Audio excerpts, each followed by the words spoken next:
What is up, guys, and welcome back to the channel. So today we're going to be reviewing and breaking down The Flash Season 7, Episode 10.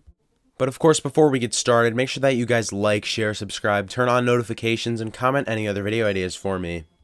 So the episode starts out right where we left off, with Nora, confronting Dion, and obviously with her vibrating hand threatening to kill him, but Dion doesn't seem afraid at all. But then the Speed Force ends up wanting to team up with Dion against Barry, saying how Barry betrayed both of them, so that's why they should team up against him, which I found to be a pretty unexpected twist.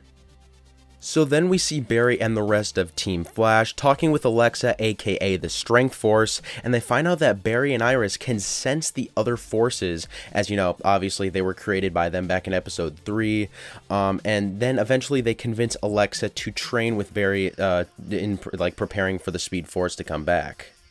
So then we see Psych attacking someone as we finally actually get a look at his face, and actually see who he actually is, which I thought was pretty cool.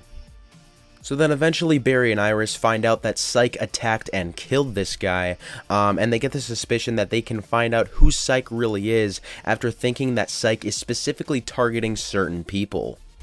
So then we see Team Flash training Alexa as they tell her to change into Fuerza in order to protect herself from Nora whenever she might return, but it's just like a, sort of like a controlled Fuerza. I don't know how exactly they're gonna pull that off.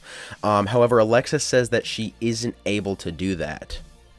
But then, while Iris and Team Citizen are trying to, interview somebody, she is attacked by Psych. The person they're trying to interview is attacked by Psych, and she instantly recognizes who he is just by his voice. Meanwhile, Barry gets an alert that Psych has returned as he goes to fight him, after Psych attacks that woman that he was targeting. So Barry tries to attack Psych, but ends up finding himself on the ground, and then when he gets back up to fight Psych, Psych just straight up disappears.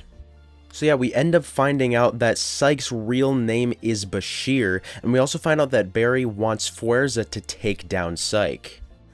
We also learn a lot more about Psych's past, or Bashir's past I should say, that he was orphaned twice and pretty much abandoned as a kid, or as a young adult I should say.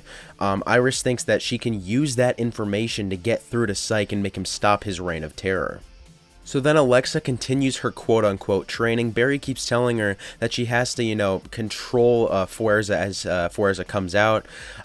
So yeah, they end up trying to get Fuerza to come out to see if Alexa can control herself. So yeah, Fuerza does end up coming out. However, it doesn't work. Alexa is not able to gain control, as she actually punches Cisco through a window. So that didn't work. So eventually we find out what Cisco really saw when Psych whammied him in episode 5. It was himself 40 years in the future still working at Star Labs, and obviously Psych basically made him see his worst fear. I guess he really wants to do something else with his career. Obviously this is the beginning of his storyline of leaving the show. So then Star Labs gets an alert that Psych has returned, as he is once again targeting his former friends.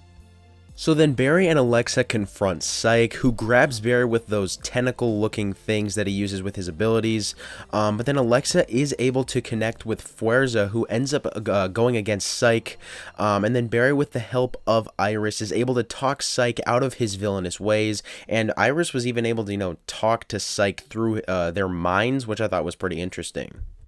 So then Barry brings Psych and Alexa to Star Labs, and they have agreed to somewhat team up, for now at least. So then we see Joe basically quit as captain because he doesn't agree with Kristen Kramer and her opinions on metahumans. I found that to be really interesting. I have no idea where they're going to go with this throughout the season with this Joe storyline. Then Barry, Iris, Psych, and Alexa sense the Speed Force coming, who appears with Dion and presumably kills Iris, Psych, and Alexa, leaving Barry to just mourn their loss, I guess. I did not expect this whatsoever. The Speed Force literally just seems like she's completely evil now. Something else that I'd like to know is, why hasn't the Speed Force messed with Barry's powers at all? Because obviously she still is the source of his power, right? So why can't she mess with his powers? Because obviously they're now enemies, so I really don't know why she doesn't do something with that. But anyways, I'd say that's about it, guys. Thanks for watching. Make sure to comment your thoughts on this video down below, as well as your thoughts on the episode. What did you guys think of it? And yeah, I'll see you guys in the next video.